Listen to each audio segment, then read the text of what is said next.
This is just an encouragement today for you to be you and to encourage you and challenge you to get out of the 9 to 5. The 9 to 5 rat race, there's so many ways that we end up in the rat race, and it is just crippling, debilitating, and it chokes the life out of you. And it's really important to step back and get some perspective, to have people like myself, I think, in your corner encouraging you to find what you love and to find what you're good at and use the skills and the talents, the experience, the education, and the passion that you have to make a difference in the world and to leave your mark on the world.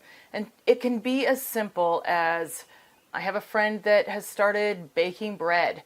She loved baking bread. It just became this daily ritual for her in a beautiful way. I think she talked about how she ended up, it just became kind of her spiritual, just this spiritual space in her day that she just created time to talk to God and listen to God. And suddenly it just began to grow, and she was talking about baking bread and how beautiful it was, and the sourdough bread that she was making and how much she was loving the time. Suddenly people just started coming out of the woodwork and asking about her bread, and as she talked about it, people wanted to buy.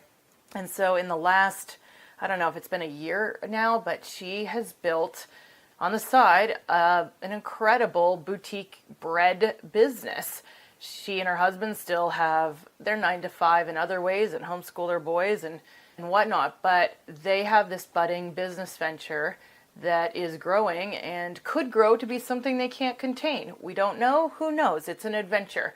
But it's that point where passion meets skills and experience and education, and where there's a convergence of those things, there is an incredible ability for things to ignite. I have another friend that has just struggled as a single mom to provide for her kids. And just in the recent days, we've really been talking about how trying to find a business that she could get in, because she hasn't found any luck looking for jobs and looking for work. And as we talked about what her gifts and talents and passion and experience was, we landed on the fact that she loves animals and she loves to care for animals and help rehab them or rehome them when they need it. And the next thing you know, ideas are flying, and we're talking about what it would be to start a dog walking business. My husband remembered that we had seen a video. It's a 1-minute clip by Lewis Howes where he talks about how the dog walker that he hired suddenly had $1 million business. He's a dog walker, right? Yeah. But I asked him to watch my cats one time. And he literally, for 30 seconds in the elevator, I was like, hey man, good to see you. And I go, dude, how much you making now? Because I see him hustling. I see him like walking around with all these dogs. I'm like, and his prices went up over the last few years. Yeah. Like when I first had him watch my cats, it was like $25. Now it's like $40 for a session. I'm like, I go, dude, what are you making, like $500-600 a day? He goes, I go, 1,000? I go, 2,000? He goes, I go, 3? He goes, around 3K a day. I go, what? Walking dogs. Yeah. And I go, he goes, now it's 7 days a week. It's a grind. Yeah. I've got 3 employees now who are like just walking. Walking dogs, but he's like the go-to guy in Beverly Hills. As you can see, it's profound. Here, one guy with 3 or 4 guys working with him has built $1 million dog walking business. Yes, you can argue this is probably Orange County and outside of LA, but the fact remains there is a huge opportunity, even something as simple as starting a dog walking business.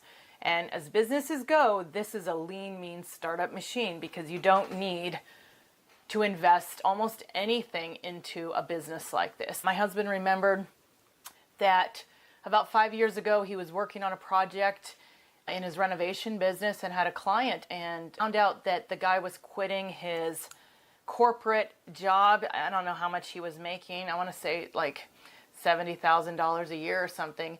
He had on the side started a pet waste management company. He would go in and scoop poop in people's yards.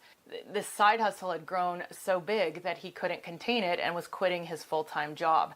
There are huge opportunities. There are amazing opportunities when you can get out of the rat race, when you look around at what possibilities there are, and when you can find some place where your passion meets your skills and your experience and education. That convergence is huge. Now, who wants to scoop poop? Not most people, but if it's a stepping stone to build a bigger business or to get the freedom that you want, do you want to be home with your kids? Take them to school and drop them off. Do you want to homeschool your kids? You know, if you want to build a life around your children, if you're a single mom, this is an incredible idea. If you want to live a healthier lifestyle and get outside and work and move your body, what an incredible way to do it. Walking dogs and scooping poop. Not glamorous, but in the end, you could blow people's minds by what you're able to do with that business where they're limited still in their 9 to 5, their corporate job, or their not so glamorous, not corporate 9 to 5 job. So I encourage you to take stock of that and look at the opportunities around you.